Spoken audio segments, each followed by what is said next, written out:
maza da mata dole ne sai sun je wannan yakin. Kashi wani ke ji.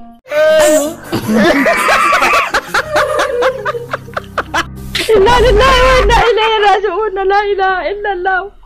Hadiza gaban ke ce zaki jagoranci rukunin mata. Wai kai kullun kenan sai ka dinga irin wayannan abubuwa. Ni fa karki ga laifina, sako aka bani. Ka ji tsoron Allah. Wannan wani irin abu ne haka?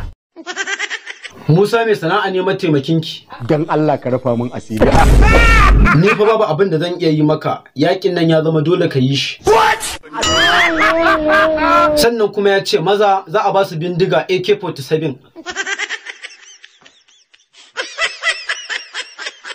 Mata kuma za a ba su bindiga piston.